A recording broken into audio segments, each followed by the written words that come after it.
Good evening. We're going to get started.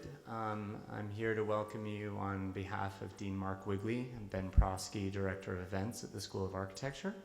By way of brief introduction, we are very pleased to have good colleagues and friends of ours back from Japan, Takayuki Kubo with the Mori Memorial Foundation and Professor Ichikawa from Meiji University. And this is the second year that they're going to be presenting this really interesting index that particularly our planning students and our real estate students, but all of our students really should take note of. So without further ado, I will pass it over to talk. The way the evening is going to go is that there are going to be a few presentations, then some responses, and then we will open it up to questions. Thank you.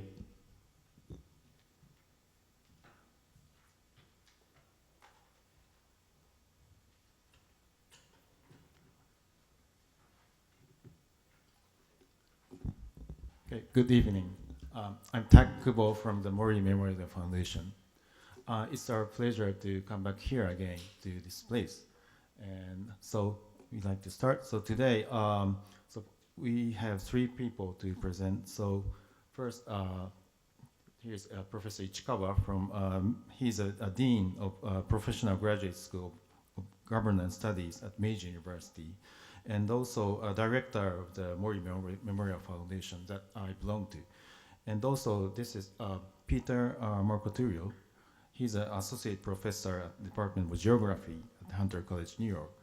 And myself, I'm a senior researcher at the Institute for Urban Strategy at the Mori Memorial Foundation. So let's get me started. So just give you a brief introduction of the Mori Memorial Foundation. So we are established in 1981. So and we were founded by the founder of the Mori Building in Tokyo, which is a major developer in Tokyo.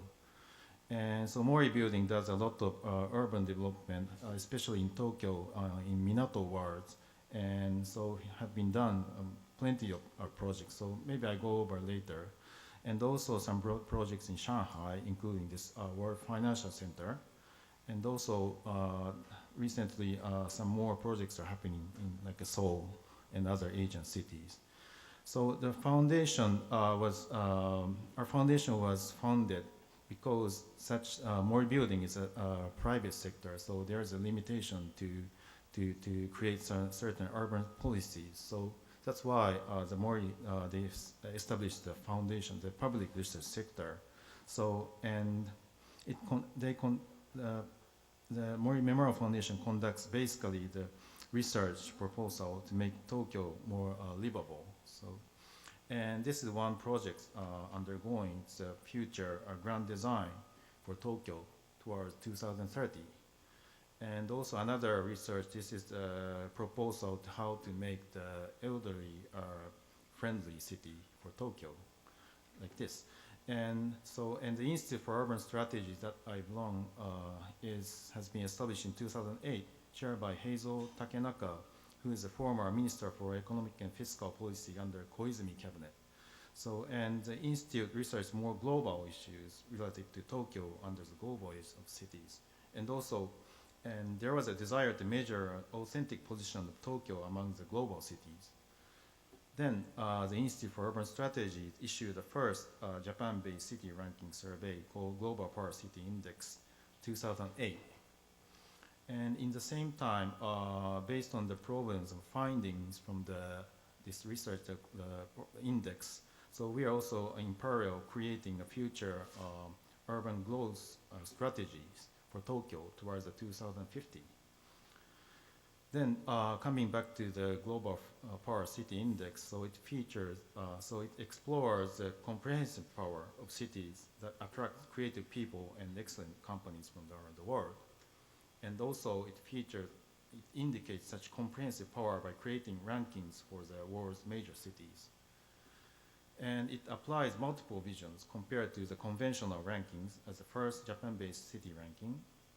And so the ultimate goal is not to create the rankings of the cities, but rather it aims to identify the future of cities and encourage people to reconsider the attractiveness of cities.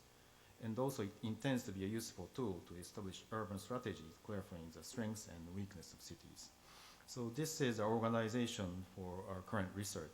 So this is Professor Heizo Takenaka, and also we got the advisor, Sir Peter Hall from London, and also Saskia Sassen is also one of the committee members, as well as Richard Bender from UC Berkeley. And Professor Ichikawa is also a committee member, but also he is also a principal for our working group.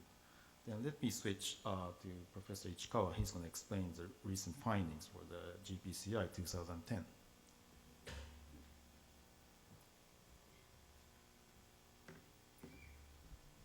Thank you, Taku. Today, I'd like to explain the just newly developed last month, the index 2010, how we can find this year's ranking. I just briefly explain about 30 minutes what we found here. First of all, we chose 35 world top cities. So I have to explain why we chose these 65 cities. There are 14 cities in Europe and Africa, 13 cities in Asia,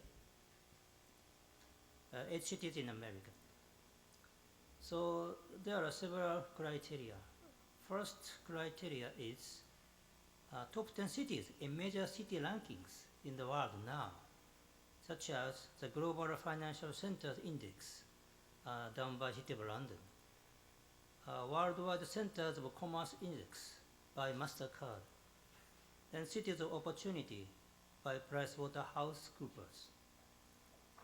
Second criteria is major cities in the top 10 countries listed in the rankings produced by World Economic Forum and IMD in Switzerland. Third criteria is a kind of our original point because of this is the first Japanese ranking based in Asia. So leading cities in Asian cities and BRICS are just selected for these 35 cities. So finally, you can find these cities all over the world. I would like to explain the flow of creating function-based rankings. We chose 6 functions to make this ranking: economy, research and development, cultural interaction, livability, ecology and natural environment, accessibility. Each function had several indicator groups. In case of economy, there are four indicators. We call just indicator group of indicators: market attractiveness, economic vitality, business environment, regulations and risks. So just the same way, in case of research and development, there are 3, and in case of cultural interaction, there are 5. Livability, there are 4. Ecology and natural environment, there are 3. Accessibility, there are 2. So indicator group, such as market attractiveness, this is composed by 3 indicators. Okay, I can say the case of an economy. There are indicator groups, 4 groups here, but each group has several indicators. This means, such as the case of market attractiveness. This market attractiveness is composed of indicators, 3 indicators: GDP, GDP per capita, GDP growth rate. So in case of economic vitality, there are 3 indicators. Business environment, there are 5 indicators. Regulations and risks, there are 3 indicators. So finally, there are 14 indicators composing this function of economy. So in case of research and development, there are 3 groups: research background, readiness for accepting and supporting researchers and R&D achievement. So each group has several indicators. This means each group is composed of several indicators. So it may be better skipping this because of time constraints. Anyway, so in case of cultural interaction, there are 5 groups: trend setting, potential, accommodation, environment, resources for attracting visitors, shopping and dining, the volume of international interaction, and you can find each of several indicators. Livability indicators group, working environment, cost of living, security and safety, life support functions. So we have to say at some point about here. Working environment. And the first indicator is total working hours. Well, it might be just funny or not. In case of working hours, if you work harder, it's a negative for ranking. It's first point. And cost of living.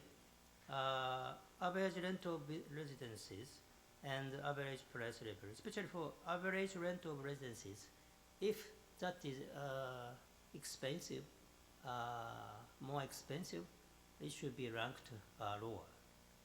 So this is a kind of important fact for make rankings in major cities like London or New York. Well, we can find more about that later. Then ecology and natural environment. Well, including natural environment and environmental policies. If you have a good policy to controlling the pollutions, you have a better choice to get better rankings. Accessibility, there are 2. Infrastructure of international transportation and inner city transportation. There are 2 categories. Okay, finally, we have 69 indicators. And within 69 indicators, 59 indicators come from statistics. And 30 indicators come from questionnaire survey we did in 35 cities. We actually directly answers from residences there. So this is the final flow of this ranking system. Finally, we can get comprehensive rank by functions. And I have to say one more system in this ranking.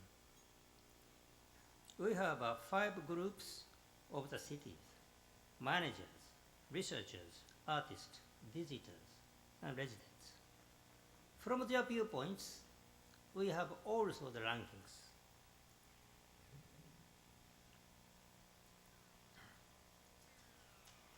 So now we have 69 indicators. In case of managers, we chose 49 indicators good for make value of managers' preference. Same to others. In case of researchers, 34. Actors, artists, 24. And visitors, 24. And residences, 39. So how we could find these indicators? Okay, in case of managers, we have 8 factors. Accumulation of enterprises and business deals. 2, politics, economy, and disaster risk. There are 8 factors. So we chose 49 indicators from 69 indicators related to these 8 factors for the evaluation of manager's preference. Researcher. There are 6 categories. Qualities of research institutions, researchers, and directors. 2, living environment. Finally, 34 indicators were chosen. Artists. 5 factors. Cultural stimulus to living environment. Finally, 24 indicators were selected. And visitors. There are 7 factors, from atmosphere of cities to mobility. 7 factors. and 24 indicators are chosen. Finally, for residents, there are 7 indicators: economic environment, living environment, work environment, educational environment, leisure activities, safety and security, and medical environment. These are for the factors to evaluate the residents' opinions, preferences. Finally, 39 indicators were chosen. Okay, so the result. This is a result of a comprehensive ranking this year. So you can find top 4 cities and others. This means we have a top 4 cities. They have a very big competitiveness now, and secondary group about 10 to 15 cities following to top 4 cities. So this is just the same condition, same characters we compared with that of last year, but some difference happened this year. Most city, all of the city decreased their scores. So you can find year 2009 score by just a red mark.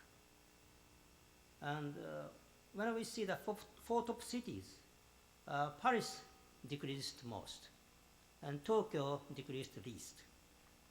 In secondary group cities, most of them decreased the scores, but some difference in several cities. What's that? In top 4 cities, Tokyo has decreased least, not much, when compared to other 3 cities. Okay, this is the changes from last year to this year.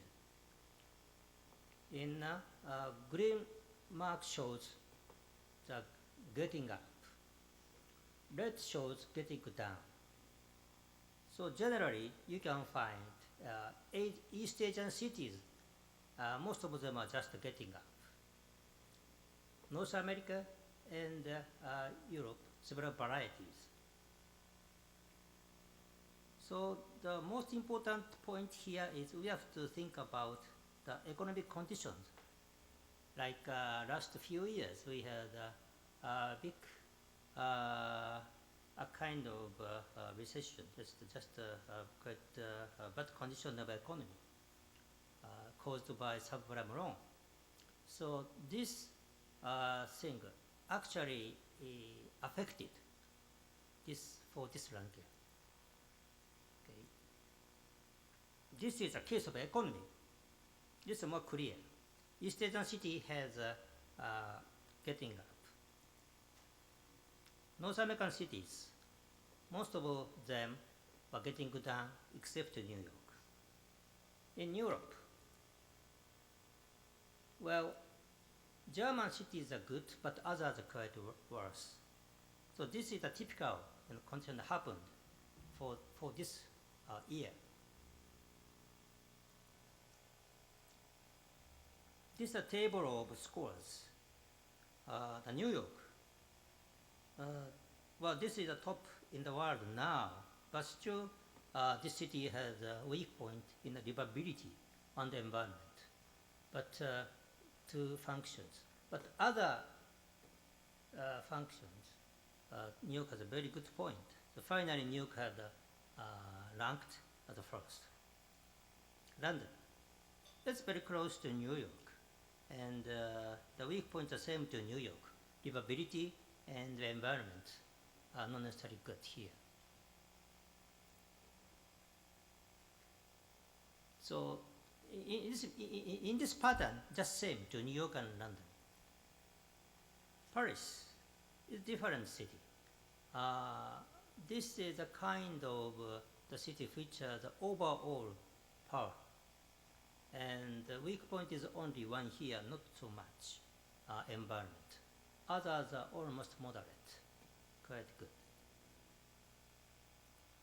Tokyo is similar to Paris, but you can find Tokyo has no top function.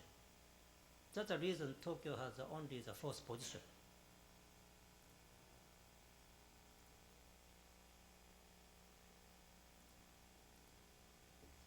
Then next comment about North American cities. As you can find, New York has a quite big power.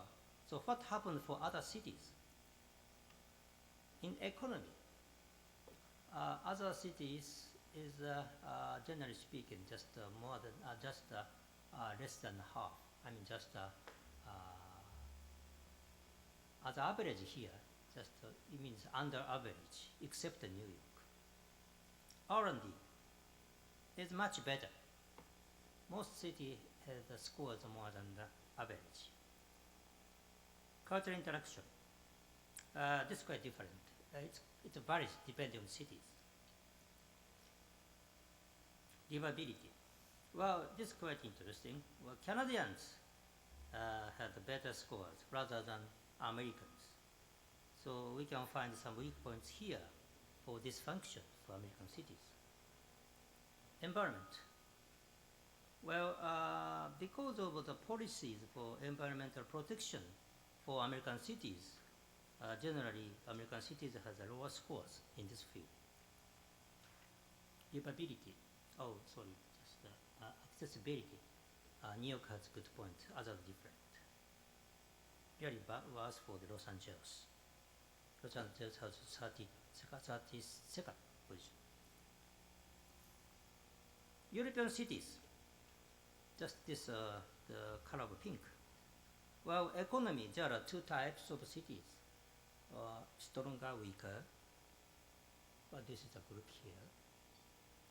R&D, well, London and Paris has a good power, but others different, less than that. Cultural interaction, quite similar. Livability and environment. This is a quite good points for European cities when we see the case of North American cities. Asian cities. This green color shows Asian cities. So there are kind of two groups, Tokyo, Singapore, Seoul, Hong Kong. And on the other hand, Osaka, Beijing, Shanghai, Fukuoka, Taipei, Kuala Lumpur, Bangkok. These are kind of two extremes here. But within these, not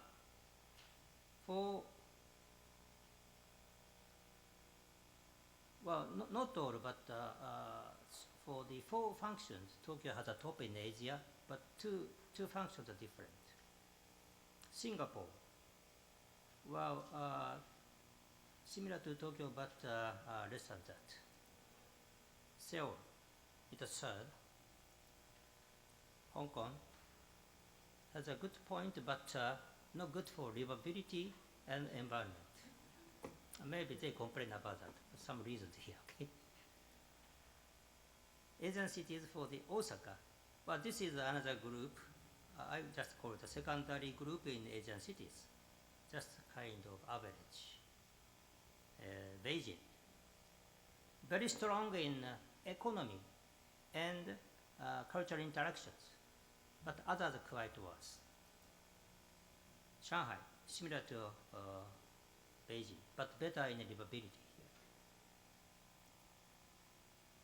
Fukuoka, Taipei, Kuala Lumpur, Bangkok, were just a kind of secondary group of Asian cities here. So finally, we can find still Tokyo has a good position in Asia, but maybe changing quite soon. Actor space ranking, well, top 4 cities has a good positions in these categories. Manager, researcher, artist, visitor, resident, except Paris in manager. This 7th. And Tokyo, just kind of same group in these 4 cities. So the Asian top cities, what happens here? So we have to see the case of the managers. But as you can find now, Tokyo has a very big power in economy. It's second, following New York. But for the preference of manager, it's quite different. top is Singapore, second is Hong Kong. Tokyo has only fifth. And Shanghai and Beijing is just coming close to Tokyo now. So this is a kind of very weak points for Tokyo now. Researcher, Boston and Seoul has good positions. Artists, Berlin, Vienna has good positions. Visitors, Beijing, Shanghai have good positions. Residents, Zurich and Berlin have good position. So other parts, we can find some a kind of variety of interesting points in these actors ranking. Okay, we see more about four top cities, deviation analysis. Now, livability and environment, New York is under 50. Economy, for regulation and risks, except London, other three cities has a less than 50, less than average. R&D, New York has a top, following by Tokyo. Cultural interaction. Well, this is a quite weak point for Tokyo. Tokyo has a quite small scores compared to other three cities. And for volume interaction, London has a big score. Livability. Well, as I said already, the cost of living is a negative point for these large cities. But still this, we need a discussion, because of big demand, the cost of living is getting higher. So it should be in a kind of point for evaluate. So after me, now Tak will explain another ranking, inner city ranking. In this inner city ranking, this part is different, just evaluation. So whenever we make this kind of ranking, we have to make a kind of different ideas and a kind of interpretations, how to use these data. But anyway, in this ranking for 35 cities, this cost of living should be counted as a negative part. And for life support functions, Paris and Tokyo, these are very strong points. And these parts will be shown more strongly by the inner city ranking later. Tak explains that. Environment. Well, Japanese city has very strong environmental policy rather than other three cities. Accessibility. Well, every time we have to see the weak point of Tokyo because of international airline flights and also the access from city center to airport. Tokyo has a still weak point here. And inner city transportation, London, that is under average within the four cities. Economy, this is for Asian cities. Well, Tokyo had quite big powers, but for regulations and risks, Singapore and Hong Kong had special policies. So these are very good points for the two cities. R&D. Well, this is a very strong point for Tokyo's. And now Seoul is just getting close to Tokyo now. And Chinese cities, still this is a problem to be solved for them. Cultural interaction. Well, Beijing, Shanghai, this is a kind of country's policy. They have a very big policy to increase in this part, including the construction of hotels. Tokyo has a good for shopping and dining, and volume interaction good for Singapore. So there are some variety here for this function in Asia. Livability. Well, this is again the weak points for Asian cities. And well, this part is funny. Well, these cities now, they are working hard. That's a negative point. So, well, whenever the country is getting their power stronger, they work hard. But still in this ranking, this is a negative point. And these are good points for European cities and American cities. Life support functions. again, Chinese cities have weak points. Well, anyway, back to the cost of living. Chinese cities are okay, good, cheaper, and the security and safety, Chinese cities problem. Life support functions, Beijing and Singapore, the problem, except Shanghai. Shanghai is quite good. So even in Chinese cities, Shanghai and Beijing has some different pattern here. Environment, well, good for Tokyo's, and pollution degrees. Hong Kong, Beijing, Shanghai has a big problem now. But natural environment, well, this is a kind of natural point, so Tokyo cannot change the natural settings. Accessibility.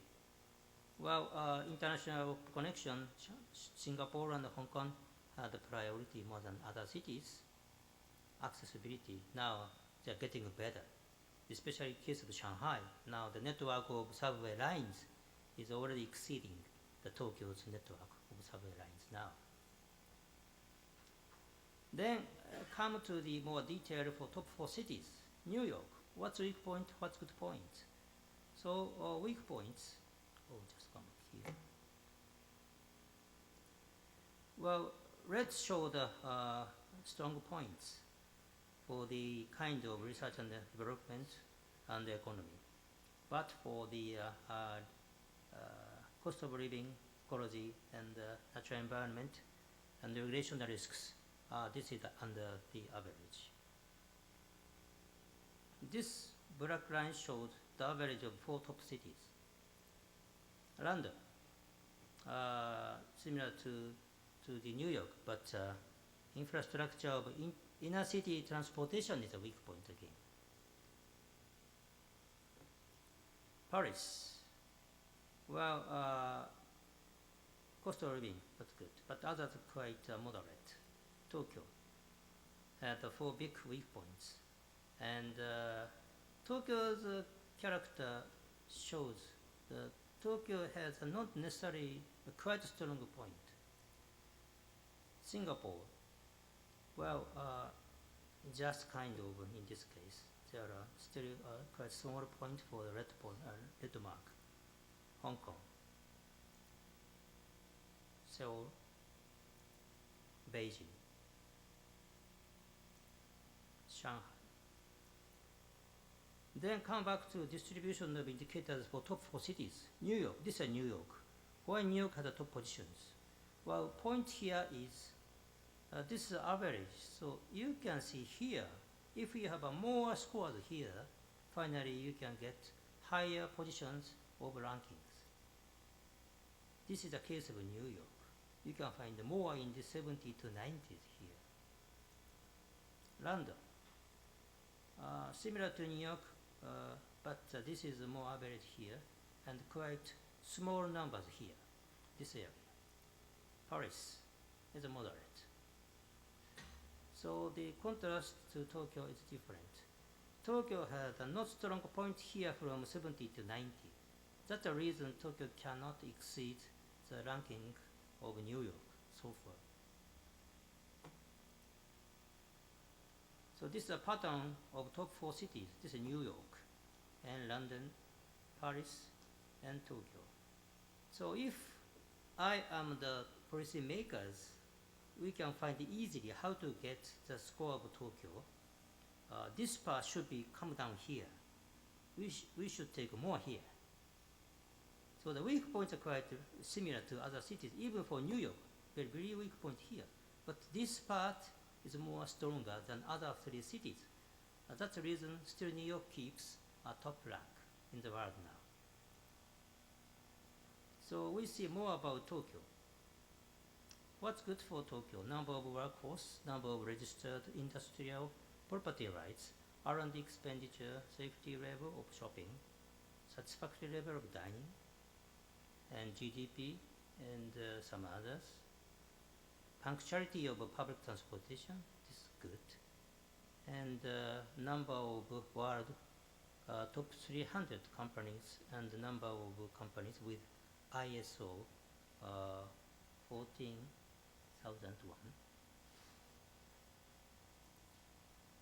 this is a typical reef point, and we have so many discussions every day. We have discussions about these corporate tax rate.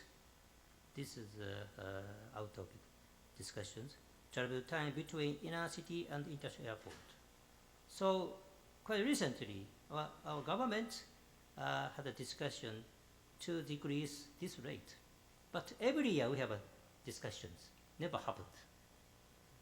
For this part, already we are changing. Now we have a quite rapid access from airport to city center now. So maybe next year, this part will be not frequent more in Tokyo. It will be changing now. And this is just a kind of quite short expression for this year's GPCI.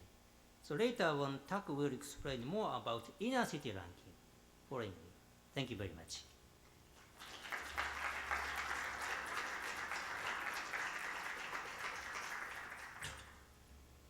Okay, thank you, Professor Ichikawa. So I'd like to continue. So as Professor said, this year we initiated a new research called Global Power Inner City Index, very similar to the GPCI, but a bit different. So, so to do that, so why we do that is because we thought the city, we are measuring basically the city's power, but those power could be generated in the very heart of the city is what we expected. Like Manhattan is maybe represents most of the power of New York. So, and first we selected the cities because we are going to look at the very deeper aspects of the city. So we cannot do all the 35 cities. So we selected the top cities like New York and London, Paris, and then Asian top cities like Tokyo, Singapore, Hong Kong, and Seoul, and Shanghai. So this chart represents GPCI's result. So this axis is the score, and this axis represents the population of each cities. So you can see these top cities, they are not always same population.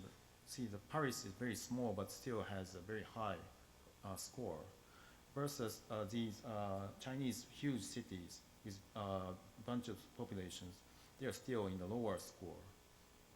And also this, the other one, this axis is for the area for the cities. So, and even like Shanghai, Beijing, they cannot fit in this, chart. So anyway, so the tiny Paris has quite big power. So then we focused on the size of Paris could be, have some key to the inner cities. So this is a scale comparison for each city. So this is Paris and New York. So, and this is also the ranks, and Shanghai. Then we focus on the size of Paris, which is about, so this is Paris, and this is a map of Paris. So this is the boundaries of Paris, and this is actually 5-kilometer radius, which is about 3 miles around. So, and so first we try to define this 5-kilometer radius as a inner city, but also supplementary, we are also defining another 5 kilometers. So 5-kilometer and 10-kilometer radius for as a inner city for each city. And we plotted each landmarks, and most of the landmarks are concentrating, of course, within the inner city. Like this is New York, this is Manhattan, and this is London. So this is Trafalgar Square, and within the 10-kilometer, you can still see the docklands around here. So we are mostly keeping the major aspects or functions within these inner city that we define. And Tokyo as well. So we set the center at the Imperial Palace. And Singapore, actually the center is around the Marina Bay, but we set it as Orchard Road for this time. And Hong Kong, for the center of the Kowloon, Tim Shatsi is the center of the study. And in Seoul, actually the city center, this is a practical center now, but now it's shifting towards the south, which is the next to the US base. And this is Shanghai.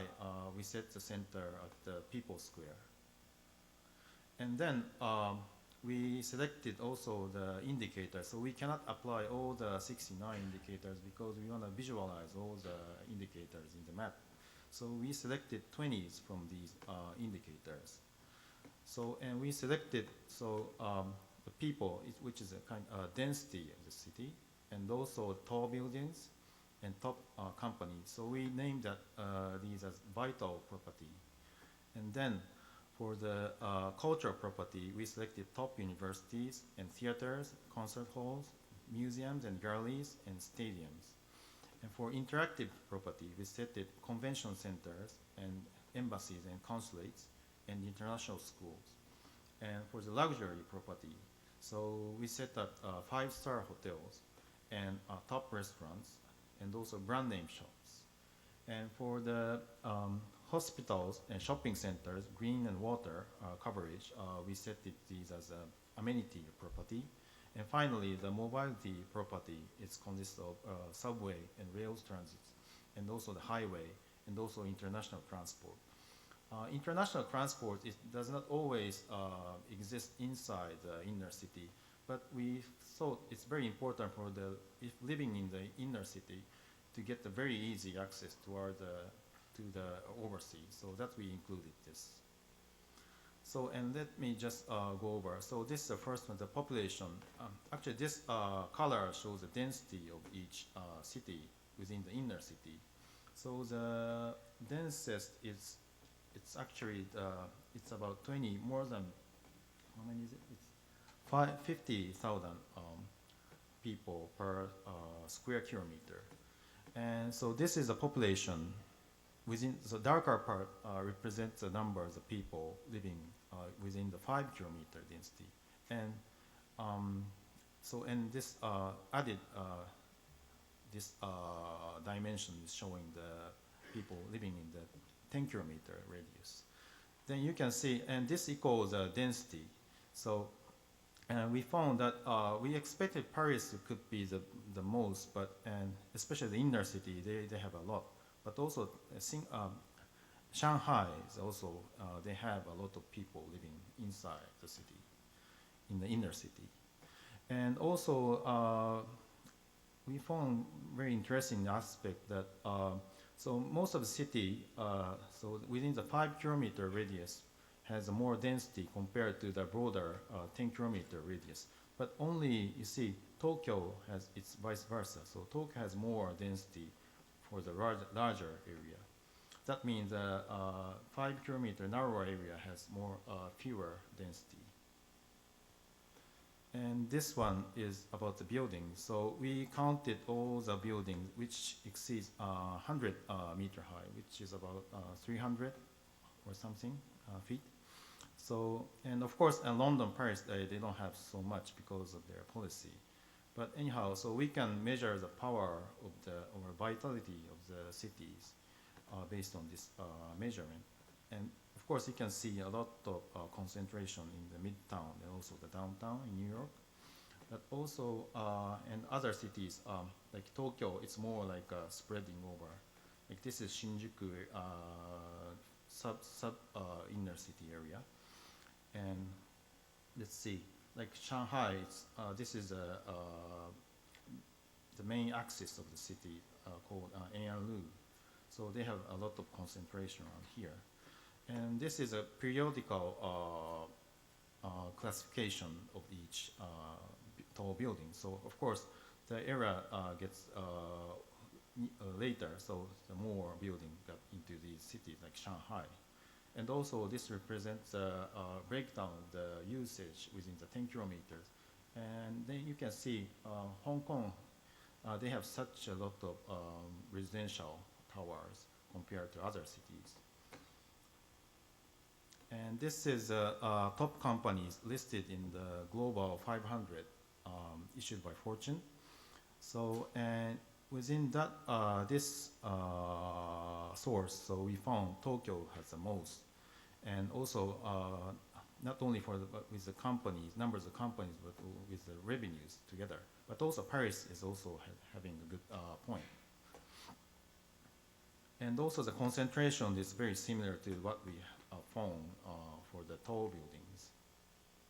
The next one is top universities listed in the Newsweek, 500 top universities. Of course, here's a Columbia University, but anyway, we made a comparison both the number of the schools and also the students, and also the international students. And this time again, Paris is doing well, and Tokyo seems to be not bad, but still comparing the international students number, so it's still in the low position as well as Shanghai. And then let's look at the theaters and concert halls. So these three cities, they predominate very well for the numbers of theaters as well as capacities. And also there's a very interesting concentration in each cities, which are well known as kind of theater districts.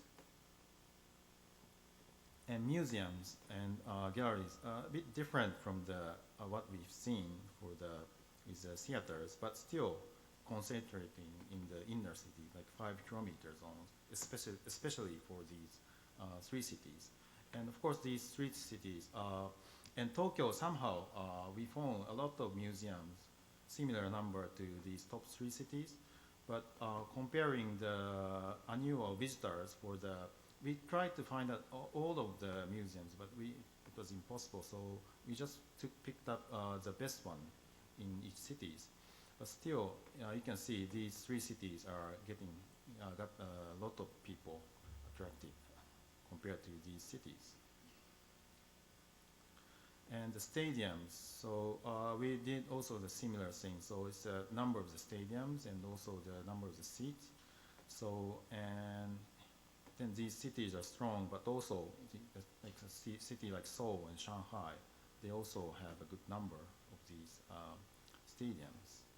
And convention center, we counted basically these are exhibition halls, so it doesn't include the small conference rooms or such facilities in the hotels. So just a pure convention centers. So, and New York has a lot, but in terms of the number of the floor for the exhibition floor, so the Paris seems to have the most, and as well as Shanghai. And next, embassies and consulates. So all cities are very international, so there are not such a big differences, just except for Shanghai. But it's rather the interesting thing we found is concentration in its area. And as you know, this is UN located here, and surrounding the UN, so we see a big concentrations, and also like London and Paris, so they have a big concentration. With the places could be very kind of having good brand or like a wealthy place. And a similar thing is happening to Tokyo. This is a place called Minato, or actually our company is also located here. But anyway, so some interesting feature could be read in the distribution of these things. And the international school, so we expected it could be very similar distribution to the embassies, but some place yes, but some place not always. But anyhow, the top is the number, by the number it's Hong Kong, and also by the students, the top is Singapore. So these 2 cities are pretty strong in this area. And the hotel, luxury hotels, so we picked up all the 5-star hotels. And so this is the number of the hotels, and also this is the number of the rooms. So the numbers of hotels, so Paris has a lot, but it seems they're pretty tiny hotels. And so on the other hand, so these Asian emerging cities, they have a larger scale or size of hotels. They're now growing more and more. And restaurants, so top restaurants, how do we define? So we picked up these Michelin listed restaurants, and also the World 100 restaurants. It's also published. And we found Tokyo has quite a big number of those evaluated restaurants. And the brand name shop. So we picked up the shops operated directly by these famous brands, mostly from Europe, and also one from America. And this time again, Tokyo has quite a big number, as well as Seoul and Hong Kong. So it's very interesting that they are selling the European brands in Asia. They are selling more. And these are kind of breakdowns. And also we can see the concentration in very, very limited places, which has a very strong commercial accumulation. And shopping center, large-scale shopping center, it's very similar accumulation to the brand name shops. But we counted major large shopping centers and department stores in these cities and found the number still Tokyo has a lot, and also Shanghai as well. And this is another aspect of the shopping centers. So we picked up major shopping centers and counted operating hours per week. And these are the comparison. So the Asian city seems to have more operating time compared to the Western cities. And hospitals. So with the more than 100 beds hospital, we counted all the numbers and also the numbers of beds and accumulated. So and this time, yeah, Paris and Tokyo, they dominate. And also New York has a lot of hospitals as well as beds. And about the green and water coverage. So we thought the natural environment could be not only could be composed of green space, but also the water is also important to feel the nature while living inside inner city. So, and we counted all the green spaces and also the water spaces, and made a sum. So, and of course, Hong Kong and Seoul, which has a big amount of green and also the water. These two cities are kind of exceptional in these cities, but also still New York has a big number of green and also water. And like looking at like Paris has a major big greens, and also London also has quite smaller but has even distribution of green spaces, while Tokyo and Shanghai looks very poor compared to these cities.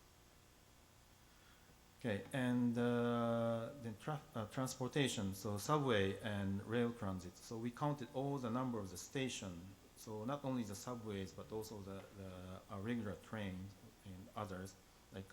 And so we found, so within the 5-kilometer distance radius, so Paris has the most, that means that the station density is the most for Paris.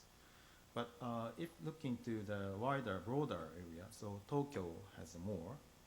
And also, you can see London has also kind of very even distribution of the station compared to Paris.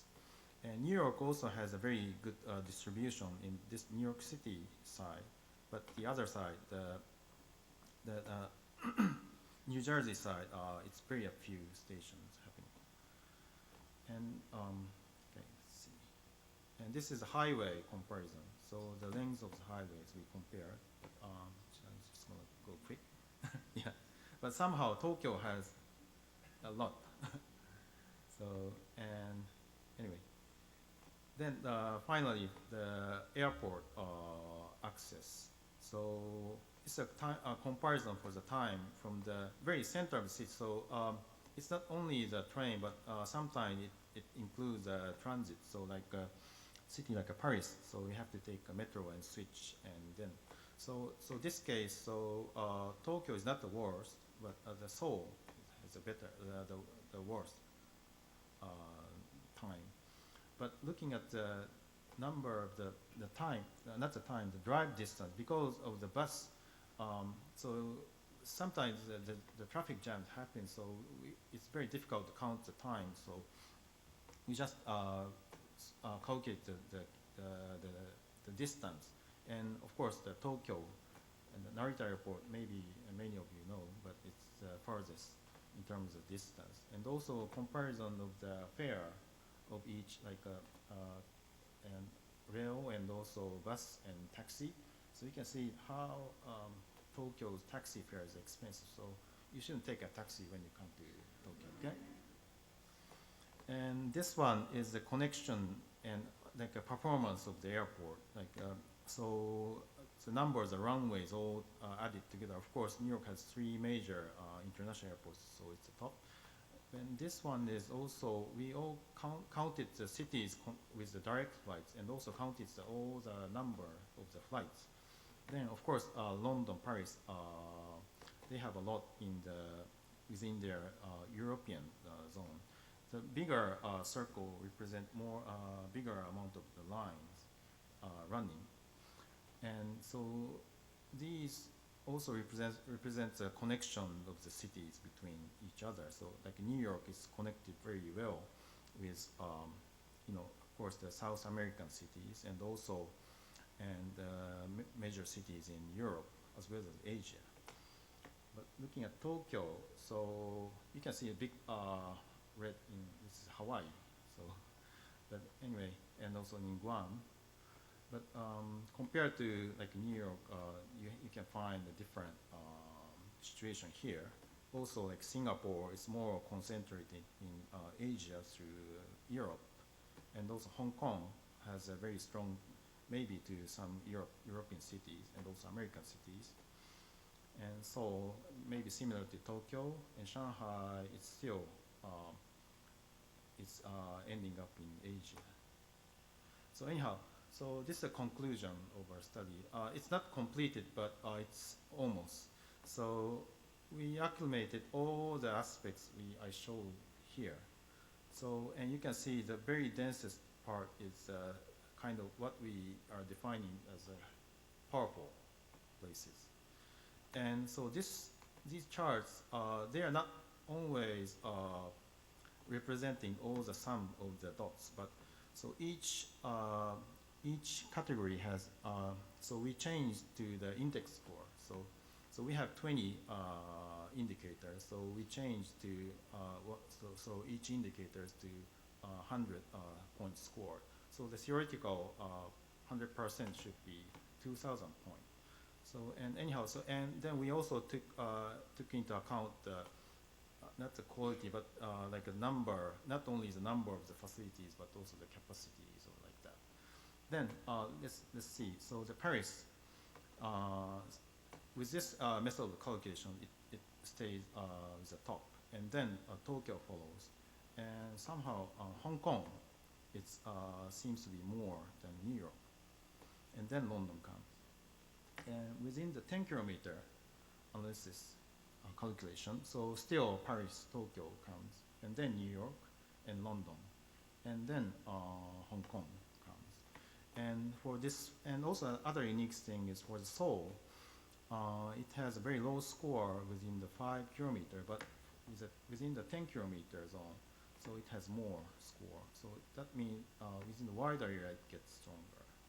So anyhow, but it's not our purpose to make a ranking here again. So we want to rather analysis each city. So, but I don't have time to go over all cities. But let's see, like so this red is showing the score for the actually it's a deviation score for the 5 kilometer radius, and this blue zone is showing the score for the 10 kilometer radius zone, and then you can see which area has a stronger power, and also if it's a regular shape or very like odd shape like Tokyo, like see these like Singapore and Hong Kong, so they have much more stronger power for the 5 narrower area, while Seoul has much more power within the broader area. And finally, looking at the details of Tokyo, so, and as I introduced, so the population within the very core of the city is very small, means the power is small. And also the buildings, it seems to be getting better, but now compared to other cities, so it's still in the middle on the way.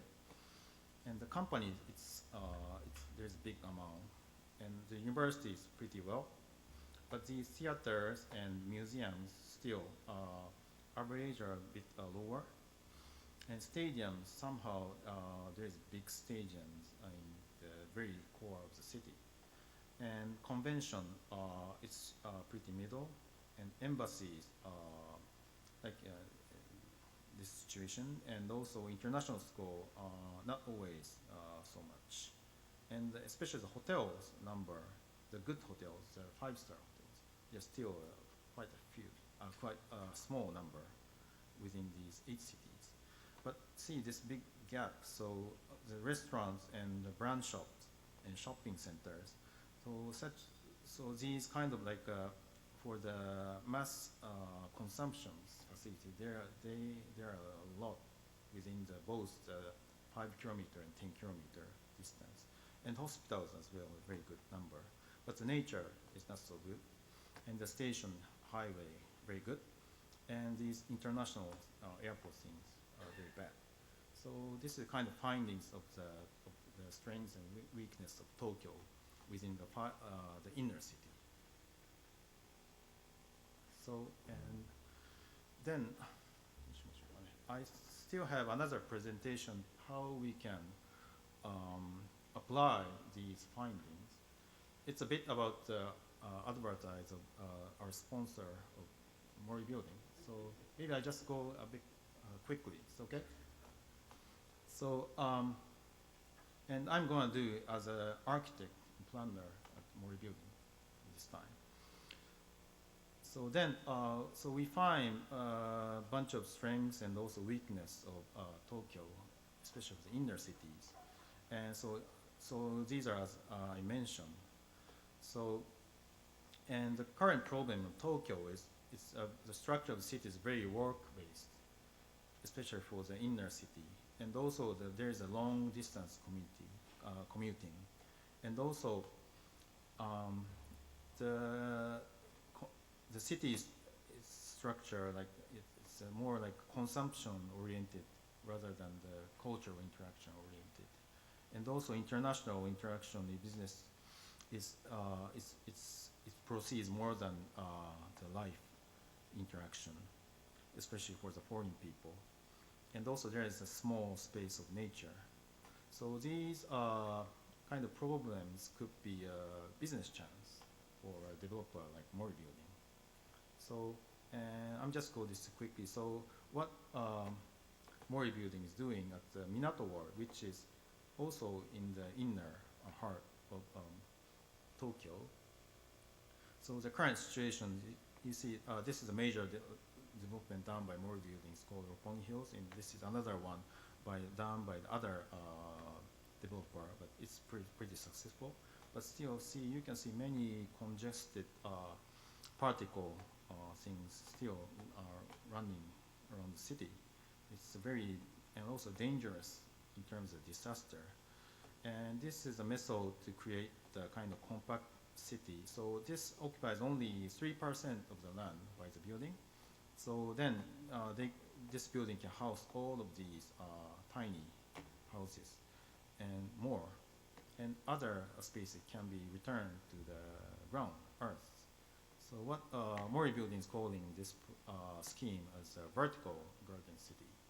So let's make a garden city vertically with more green space on the ground, and also even utilizing the underground, like this.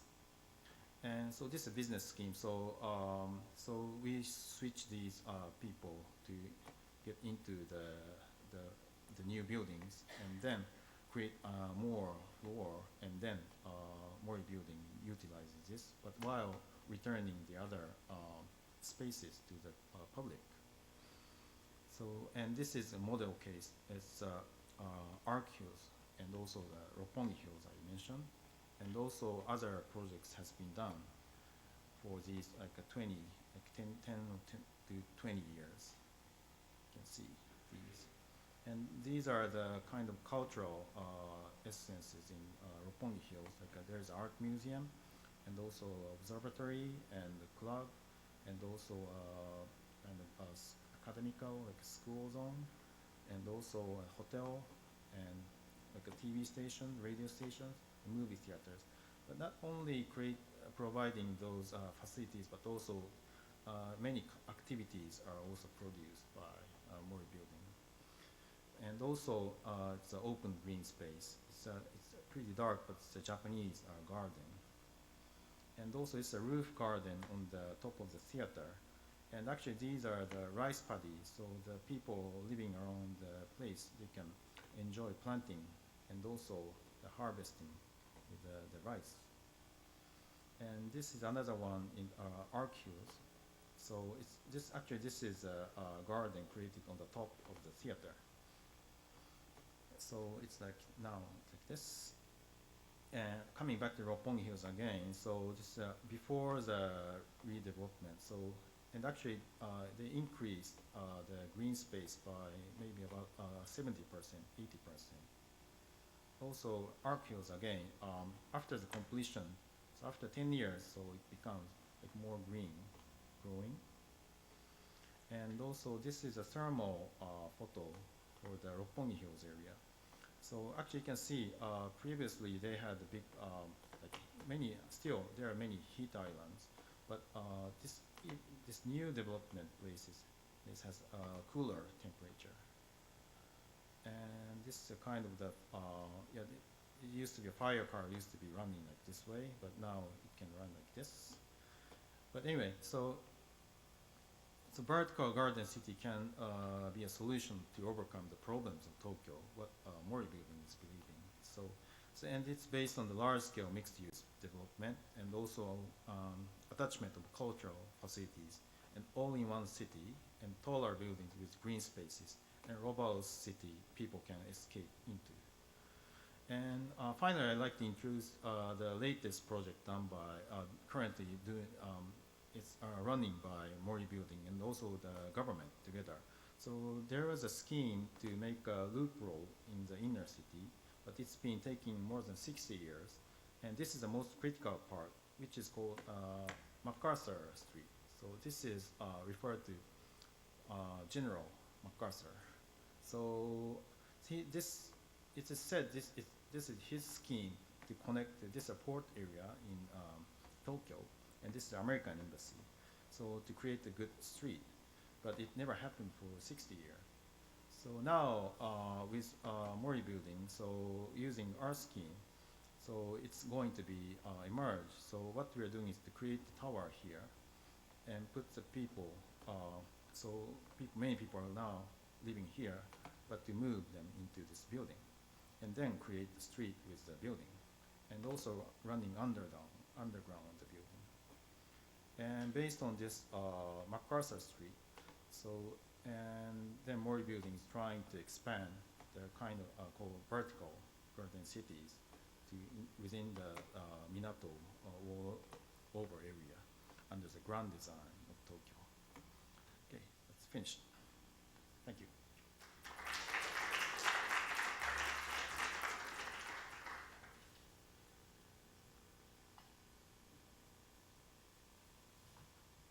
Yeah, sorry. And then I'd like to switch to Peter. Thank you, Takayuki-san. Okay, my name is Peter Marcotullio, and I was asked to be part of this Urban Strategies Institute in terms of collecting some data for them in terms of their global inner city index. And as you can see from the past two presentations, there's a tremendous amount of information here, lots of potential analyses, and lots of interesting things that can be done. Rather than do any of that, what I think what might be helpful, given my background, it would be to try and place some of this work in context and to bring it up to where I am working now, which is dealing with globalization, urban development, and in the environment. So let's start with the issue of the title, Global Power City Index. Well, to me, that's reminiscent of the global cities literature. And when I look at work like this, and particularly comparative work across scales such as this,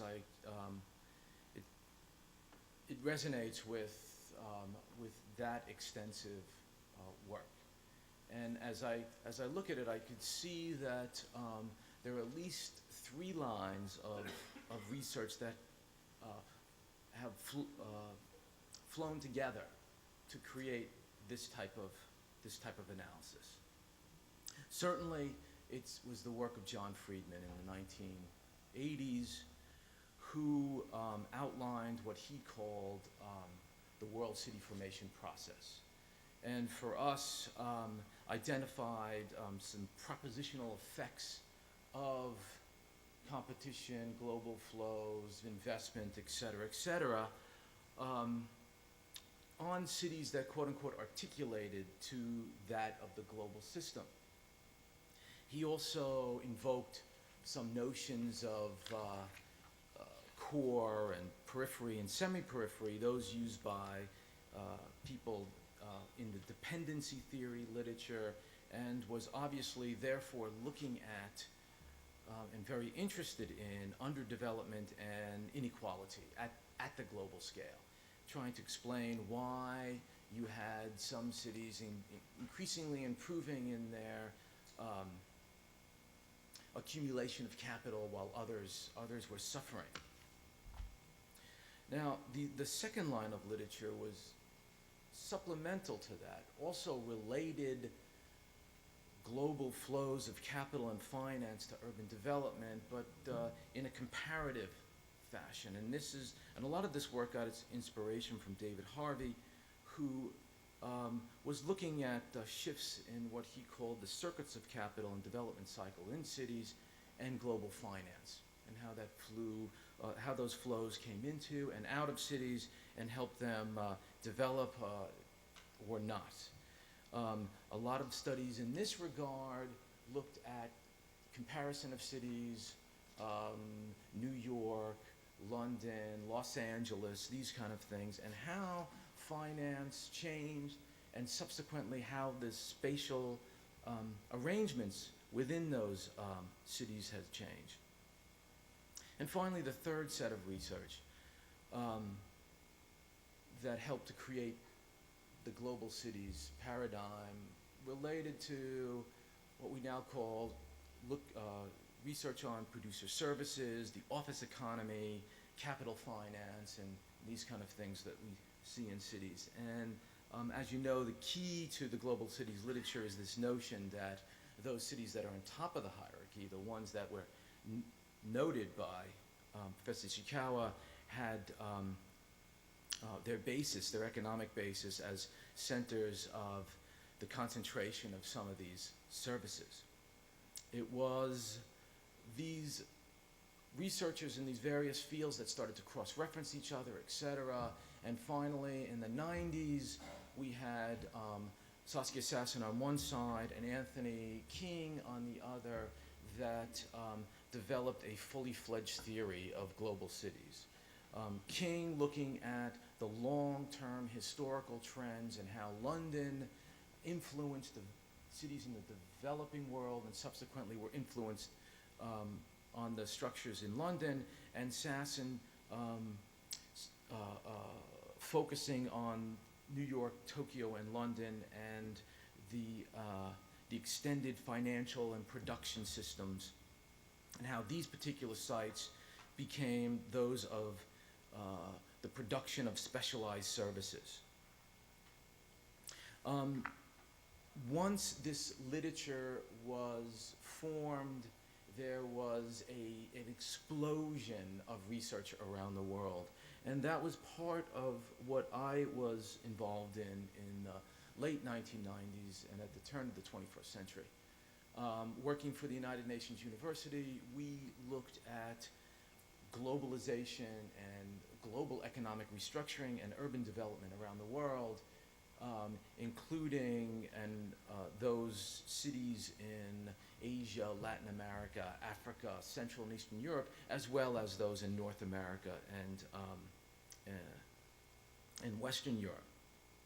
And as these studies started to evolve, researchers, noticed that there was some what they call dirty little secrets about them.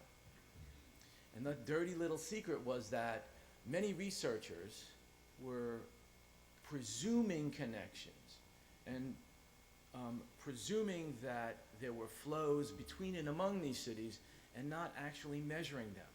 There was a lack of empirical data at the city scale to really identify linkages. And subsequent to that, there were two sort of splits in this literature, two sort of research tracks. On the one hand, you had people saying, you know what, we really need more urban data. And I think that this effort is in that vein, that people were looking for attributes within cities, particular aspects of individual cities that they could then collect, bring together, and compare.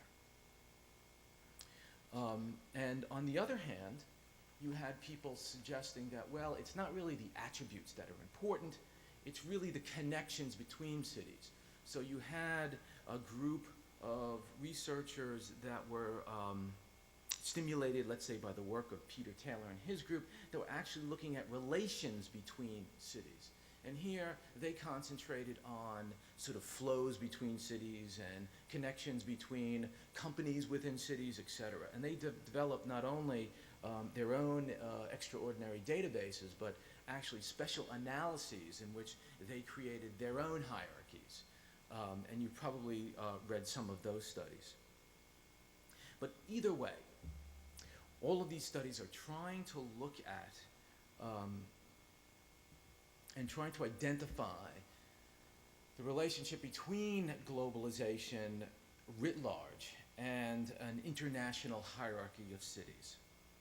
Their objectives seem to be to ground flows and activities in the development of these places, and to examine why it is that despite vast and rapid telecommunications and transportation systems, we even still have cities, why they still are important. Now, I think what we need to do for 1 second is to concentrate on this difference between the studies that look at attributes of cities and those that look at relations, because there is underlying these types of studies fundamental differences. And they relate to, as I see it, the definition of the city. Do you define a city by the attributes in it, or do you define a city by sort of processes and linkages and these kind of things? Now, in the environmental arena, which is where I am right now, this is incredibly important. Because what I think that we need to do increasingly is to identify the benefits and costs of dense settlement on the environment. And in this way, we need to know what it is that dense settlement brings to social, economic, environmental systems. All too often, and you'll see this in the environmental literature, cities are blamed. They're blamed for being environmental villains. And in my mind, those studies conflate lots of processes on cities that do not relate to cityness or dense settlement. So vis-a-vis environment. So for example, you'll have Lester Brown always blasting cities for the fact that they are disproportional consumption centers, et cetera, et cetera. But my question always is that if you took those same activities and spread them out across the landscape, would you get similar environmental impacts, worse environmental impacts, or better? And this really relates to a large agenda that is looking at the environment and cities. Now, bringing that back to this study, I think that what we have here is certainly of the previous attributional studies that looked at cities, because previously what people were identifying were things like simply the number of transnational organizations and the economic structure, et cetera, the number of banks, these kind of things.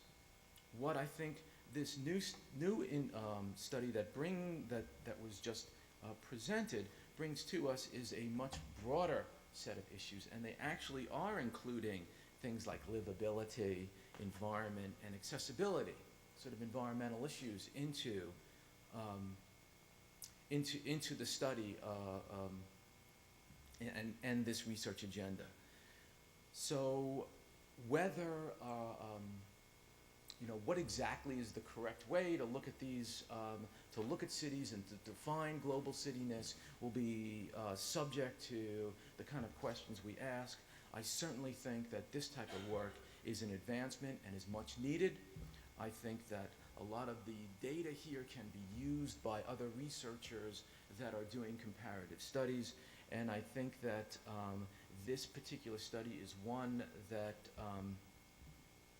continues to look for and identify what global cityness is vis-a-vis the position of cities in a hierarchy. And I think I'll leave my statements at that and let the other discussants up now. Thank you.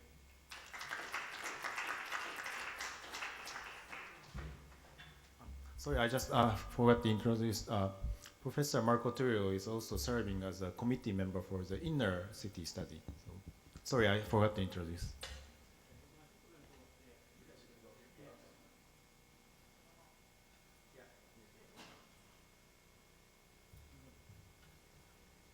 I think we're going to make each one. Yeah.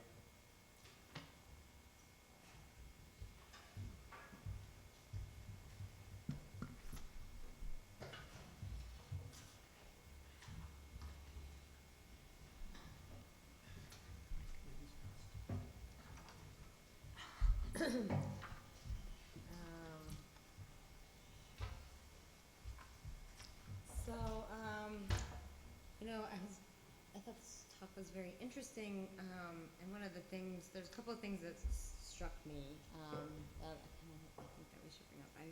One of the amazing things is the amount of information that you were able to look at.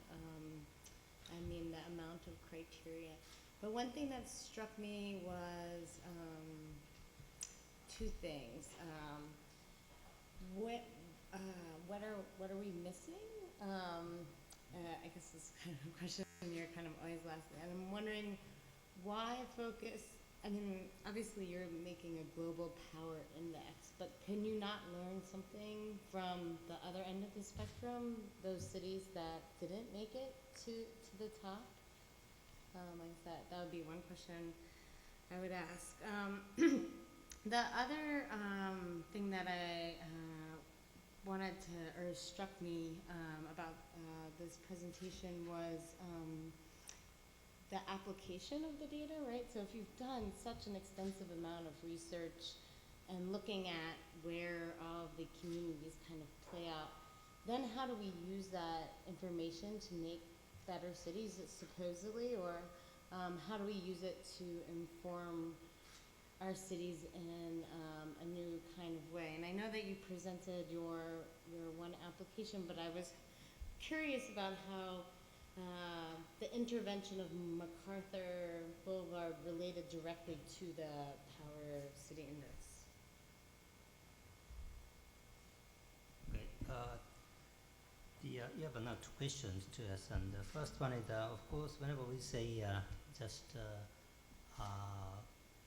valuing the city's quality or fascination, so many other things.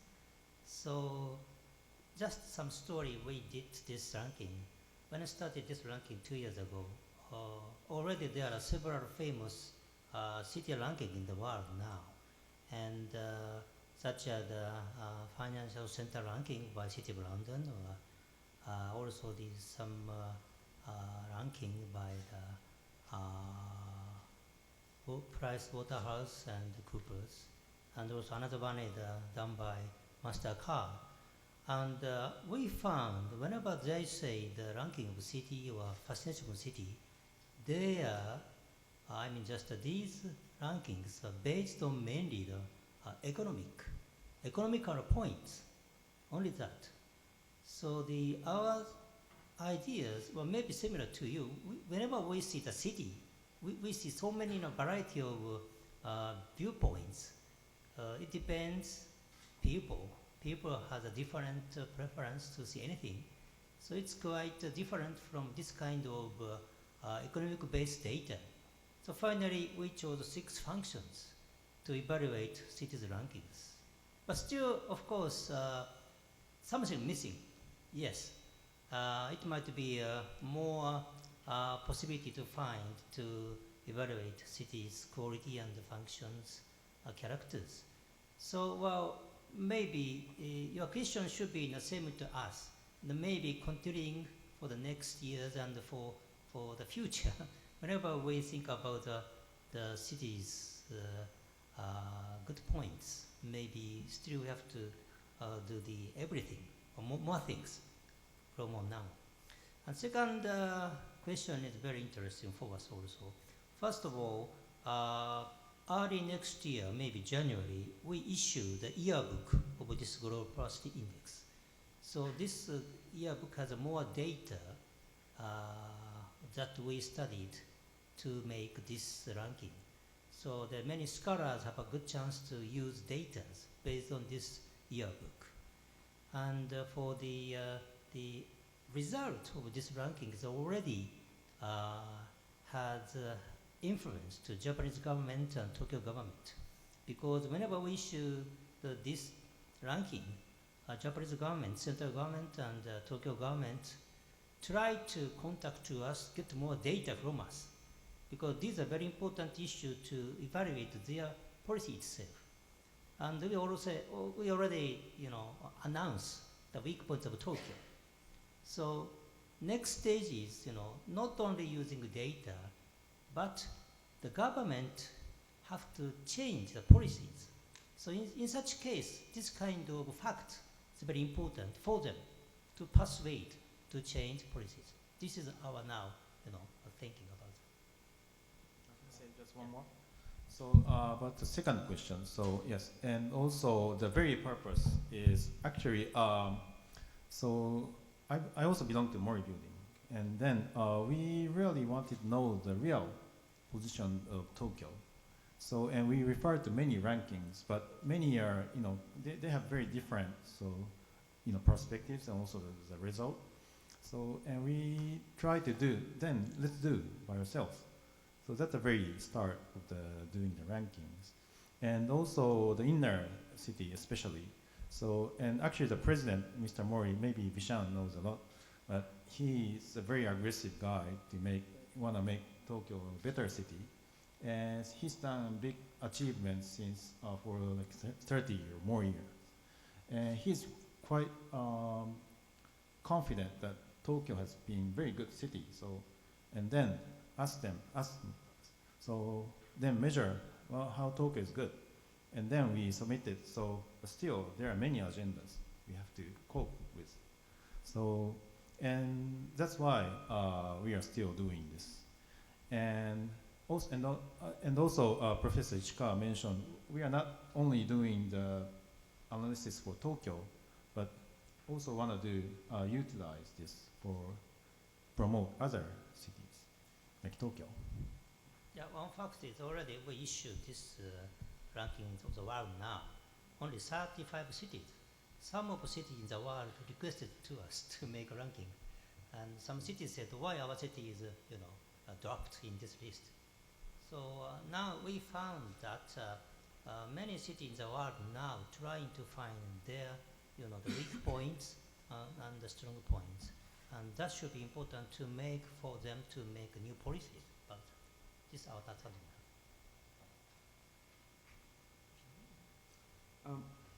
It's a fascinating study and an index, and it's interesting that you're now choosing to do this inner city index.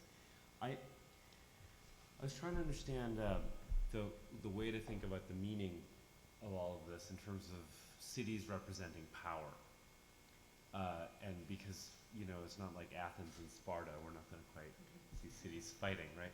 So instead, the implication is one of competitiveness.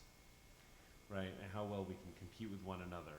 But even that doesn't seem to be a zero-sum game. It seems like there's an idea that they could all do better in the rankings through adopting certain policies, and that by being higher in the rankings, that there's some imputed social value. There's some social value that comes out of it. So it's not just economic value, but it's this idea that as a consequence, tax base is healthier. There are better schools, there are better parks. There's less poverty. There's that implication. It's not quite overtly stated. And one of the places that implication I think comes out, is the persistence of Paris in all the data, right? Because it's just fascinating to me. The MacArthur project that you presented at the end, the city of the major ranking cities that were presented, that would probably be the least friendly towards a proposal like that would be Paris, right? I just find that interesting. In that Tokyo, just having returned from there, is a city that in many ways is very much, I think, emulates certain parts of Paris in terms of this sort of micro-scale culture, much more so in many ways than New York. And so what I'm wondering is, is it an either or? In other words, do you have to choose between a very sort of large-scale development approach, right, that's represented in New York, Tokyo, to a lesser degree London, versus a policy targeted more towards sort of culture and social justice and the things that you might find more predominantly in Paris?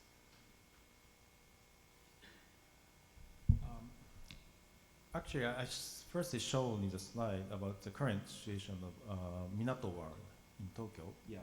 So you could find many recently newly developments versus the tiny congested existing old houses mix. So of course we don't want to, we're not wishing to change all the landscape to the high-rise buildings. Mm-hmm. But the current situation is actually it's very dangerous because we are expecting a big, huge earthquake within 30 years with 80% of the opportunity, the chance, not opportunity, chance. So by that, then we have to change the situation. Otherwise, many people will be dying. So it's already expected. So, but it's not always that meaning that we have to change all them to the high rise. But it could be very pretty well mixed. But anyhow, most of the tiny those houses are expired in terms of their performance. So many are exceeding like 50 years or more, based on by the wooden houses. So we have to do something for that, and that's the urgent matter of Tokyo, especially in the inner city. So, and I'm not sure if this is my answer. It's going to be my answer, but so it's not always like Paris, but yeah, and of course it doesn't always have to be like MacArthur's. It's kind of a specialized zone, and of course there could be a mixture of the essences of Tokyo.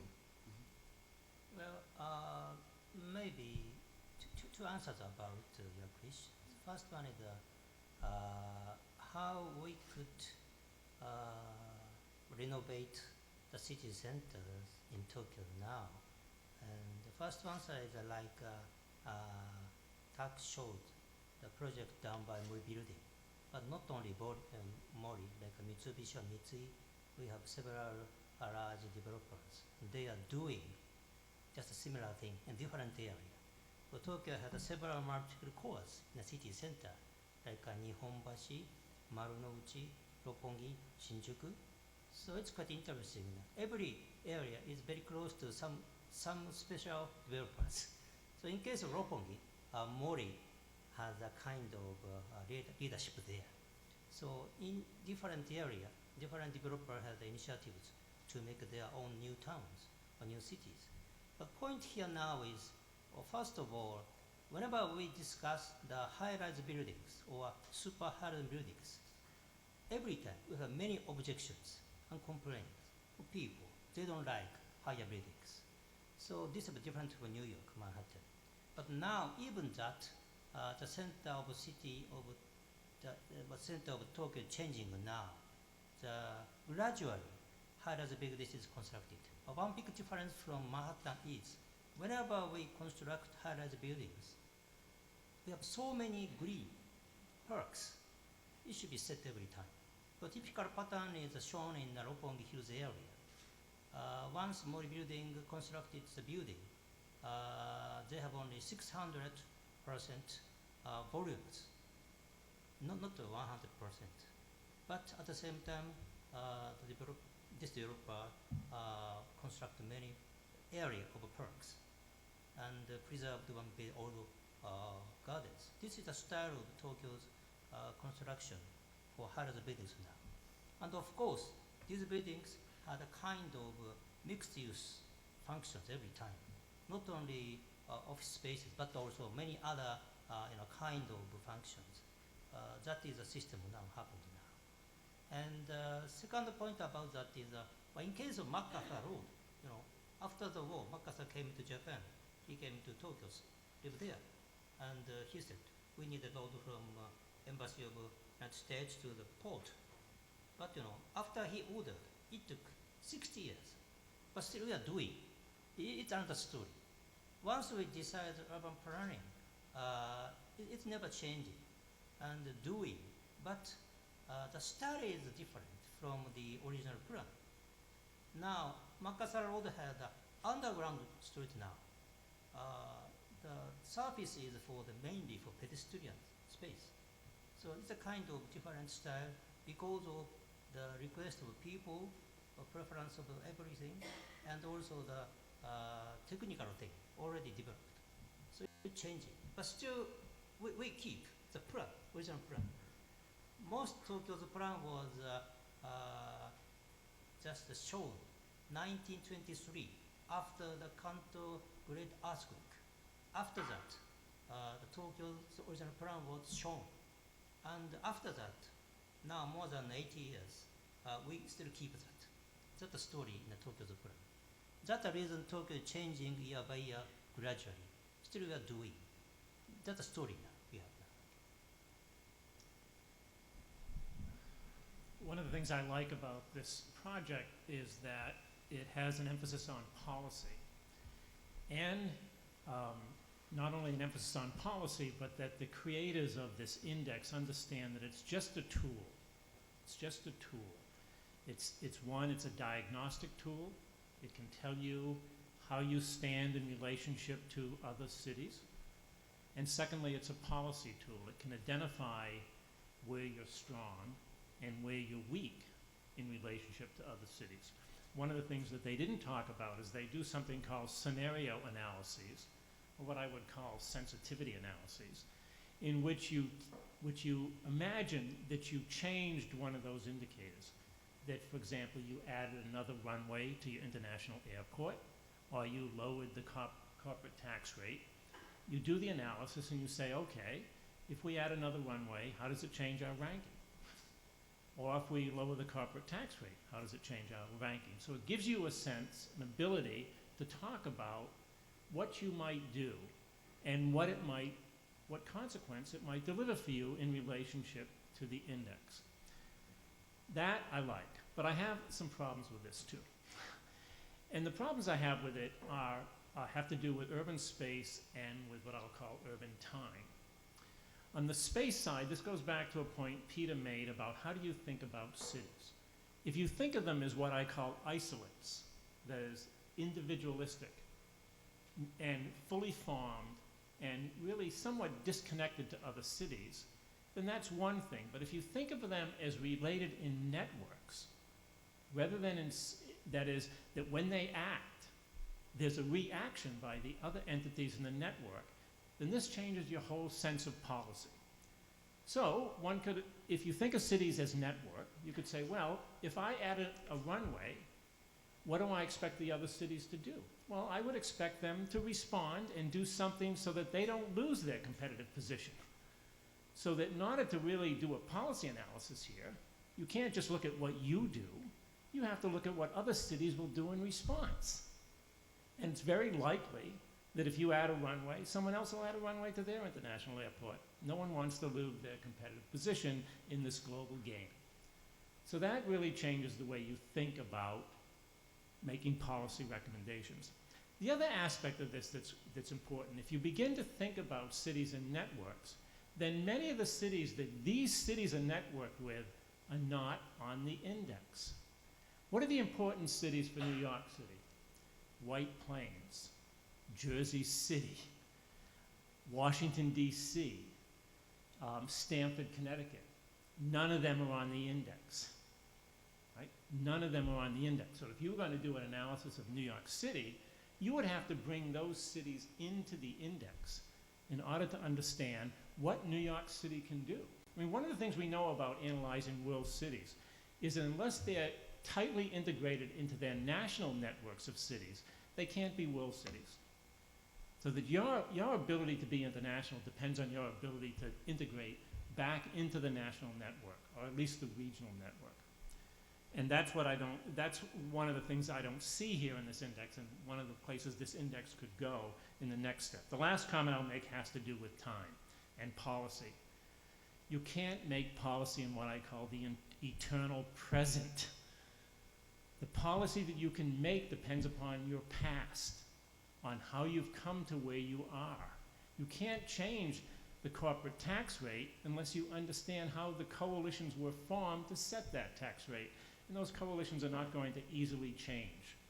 You have a lot of work to do in terms of the history of your city in order to understand how you can make policy in the future. You know, Pittsburgh in the United States, the city and the metropolitan area for the last 50 years have lost population. Pittsburgh's not in a great position to increase its competitiveness within the national system of cities. It's hurting. It's doing very poorly. Other cities, though, that have been growing very rapidly and have been doing very well, they're in a little bit of a better position to change their competitiveness, to increase their attractiveness. History is very important for thinking about policy. You don't know where you can go unless you know where you have been. Those two things are connected to each other. And again, I don't see this in this index. If I were advising them, I'd say the next step is to put time into the index. You need to put time in the index. It's all about past, present, and future. Well, not necessarily correct to your question. Now, this year, we are starting inner city, not ranking, but inner city study. Maybe in the future, trying to make a ranking in the city center ranking. Next year, we are trying to make a metropolitan area ranking. As you said, in case of New York, we have Connecticut, New Jersey, the same to Tokyo. So wider area is more important to evaluate the city, the power itself. So maybe we need a 3 set. This kind of GPCI world ranking, also the inner city ranking and the metropolitan ranking. So this might be a set to evaluate the powers of a city. But still, this is only the part. And again, this should be some important future to affecting the policymakers' attitude. This is our starting point now. But it's already starting now in Japan. It's kind of quite lucky for us. Already the people in the government try to find what's the weak point for Tokyo. And this is the first point for us to say you have to change here.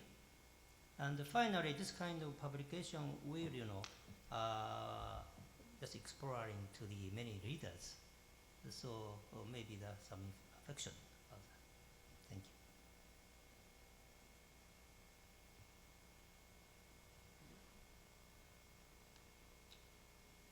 Yeah, you're the moderator.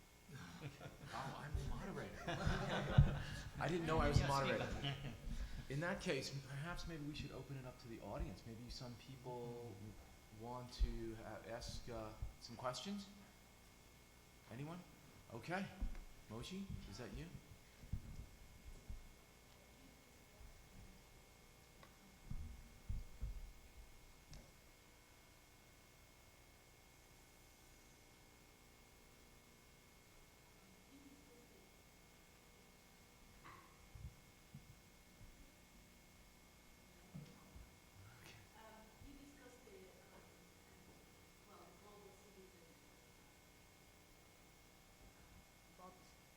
Thank you. Bob brought about the discussion of the network cities, how cities network. I was wondering if part of your study includes flow of resources in and out of the cities you studied. In other words, let's say energy, food, distribution, water, in terms of evaluation of the city and its potential for growth and change. Because ultimately those resources are pretty critical part of the economic index of it, which may change the potential of that city to grow in a certain manner. Well, when we started this ranking, we chose about a list of 300 indicators, and of course including everything there. But after that, first of all, whenever we say ranking, we have to compare the data in different cities all over the world. If we chose only several cities that have enough data, including not only the quantitative data, but also the data of quality, we can do that. But it's possible only in Tokyo and New York, maybe London and Paris. In other cities, it's quite difficult to compare. So whenever we set the ranking, we should take the same level of data in 35 cities. Finally, many indicators dropped off. So whenever we do this kind of ranking, of course, we have some weak points at the data, as you said. So, well, this is could be, because of ranking, we have to, delete many important indicators. So this is only the one reference for people to understand.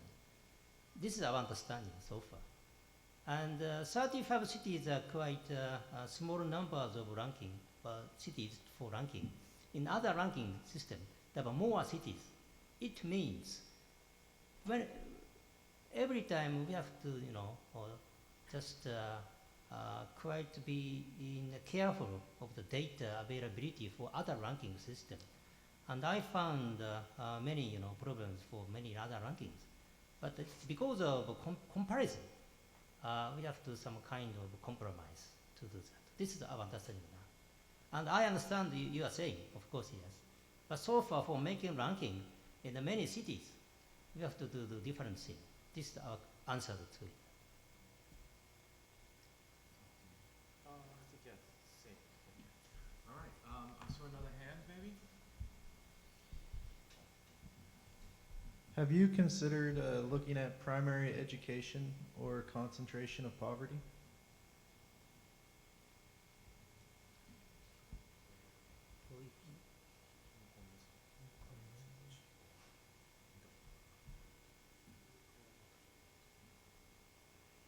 Your question is expenditure of the education and the level of the income level, something like that. Poverty. Poverty.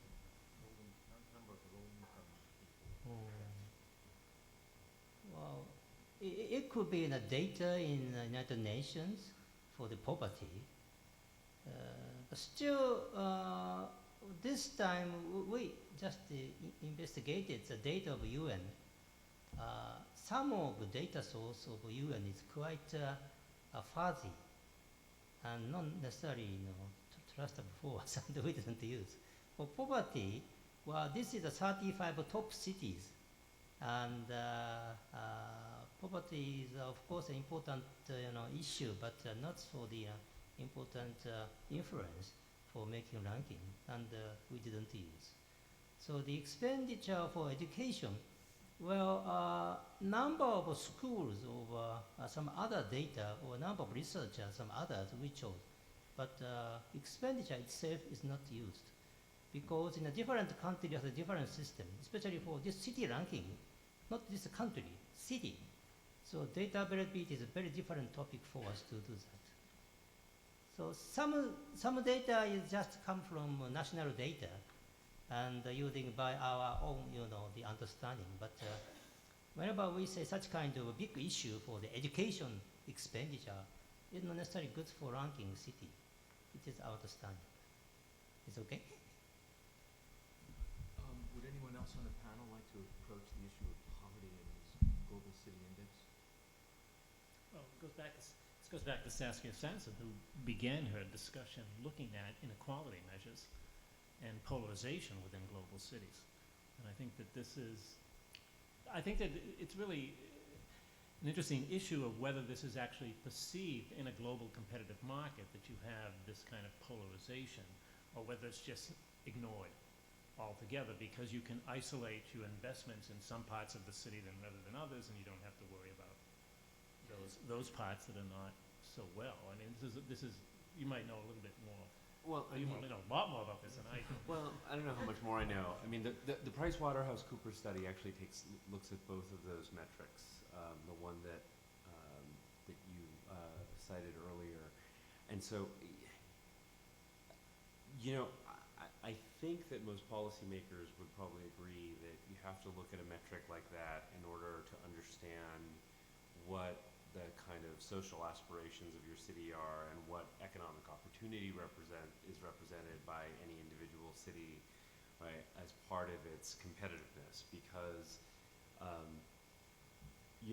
at least, well, it's interesting. I think to me the question immediately turns to immigration and how important immigration is in most world cities today, and that with a mobile population around the world, people will naturally gravitate to cities that have more opportunities for economic advancement, right, and will therefore look to access to education and look to a whole series of other metrics. And so I may politely disagree a little bit about the fact that I actually think it does, those are factors that I think do influence competitiveness in the long run. And about networks between cities. Well, last year, Global Power City Index, year 2009, we showed 3 cases of networks between cities from the viewpoint of air flight connection and headquarters and branches for the financial industry companies, also non-financial industry countries. Because of the idea of a global circuit of Saskias. And of course, each city has connection each other in the world now. We have to see such kind of influence each other. And last year we did that analysis, but this year we didn't. The reason is we found the connection each other, but how we could, explore, develop this kind of connection. So this year we didn't that, but still we think this is a very important issue, the networks of big cities, and this is the data. And whenever you access to the Mori Memorial Foundation home pages, you can get this last year's version. There's the idea of global circuit. And we found the fact, but still, how we can, develop these connections. So this is another step for us. So last year to now, not this year.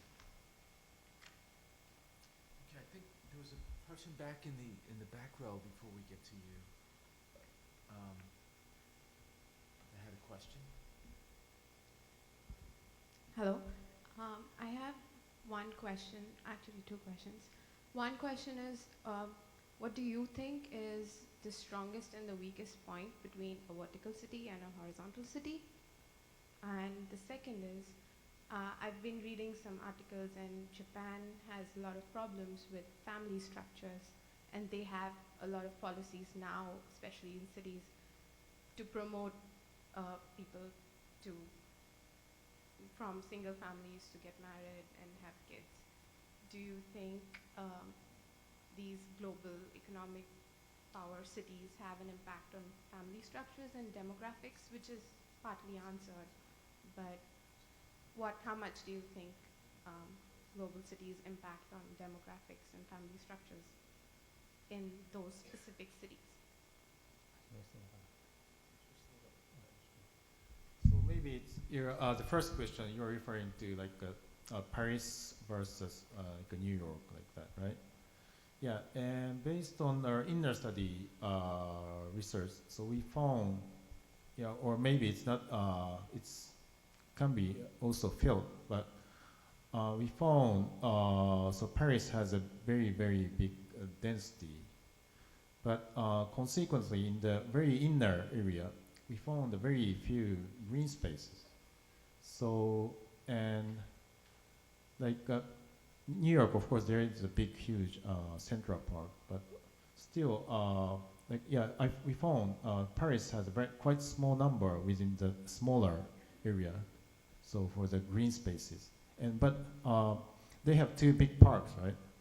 And maybe they are these parks are substituting the green space, but but as we make the city vertical, we can get more green.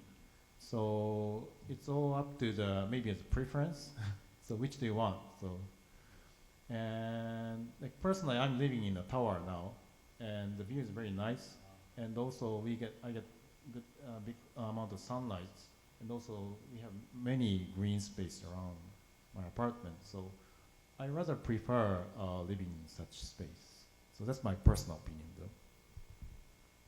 And for second question, my understanding your question could be talking about the demographic structure in Japan, or just change of population, or just style of family. Well, in this ranking, every time we do year by year, now we are just becoming aging society, and we are losing younger generations. Maybe near future or in a long term, Tokyo and Japan will be losing power. But so far, as a ranking system, it is only using the data at the moment, so not so the big influence about that. And maybe next question, but one answer to you is whenever we do this speech in China, in Korea, every time they complain, why our ranking is so small or something. And I have to say every time, we use 69 indicators. We show the facts. Okay, so that's it. This is the ranking. So maybe rankings results should be up to you, everyone. Well, that's our answer. Okay, next question. Okay. Yes. One more. My question is a little on the skeptical side, especially after your comment that you said that when you present this data in Korea and China, they say, why are our rankings so low? And you mentioned that a lot of the data sources you're getting your information from are statistics from your indicators. And now, who controls or who creates those statistics? Because if it's governments, how do you know that they're not going to manipulate data later? Because there are some governments who are probably more likely to manipulate data over others. So that was a skeptical question, is like, how are you controlling for that so that people or governments don't do that in an effort to bring up their rankings in future years?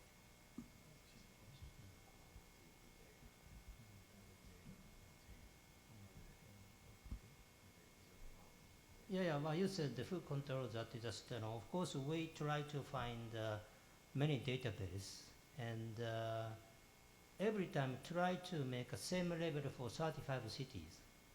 And if some data is kind of questioned, we did by ourselves. Especially for the case of a number of international schools, the data just open, which were opened quite funny. So we did ourselves. And also as already said, to the data of United Nations, whenever United Nations published the data, they didn't say anything about their original source. So of course we found there are funny data there. So in such case, we did our original system to find their country's data directly to find again, the analysis. So whenever we can try to do any efforts, we did. So far, control or trustable, just up to us anyway, so far. But honestly saying, we are quite doing a quite best job to try get only the data in 35 cities. That's the reason the data of the cities only limited to 35 cities. If we explore the 50 cities or 100 cities, it's impossible anymore. And so if so, what happened for other rankings? You know, there are several.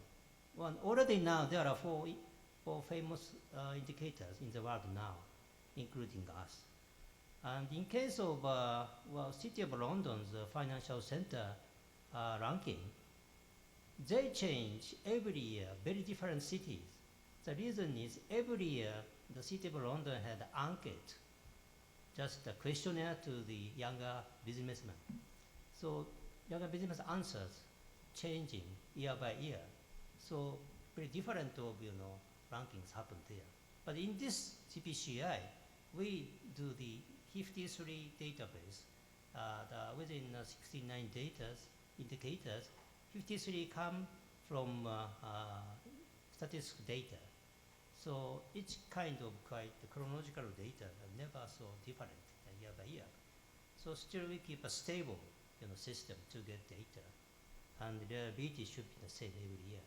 This is our stance now. And other 11 indicators come from our questionnaire survey, direct set to the cities, the residents there. So as far as I express the reliability of data, it should be reliable for us now. And of course, this data will be issued in other yearbook this coming January. So the reliability should be open to the readers. So we just waiting that. Okay. Well, I guess we're up at about 2 hours now, and unless there's a burning question, I think that we should give our presenters a round of applause, and thank you very much.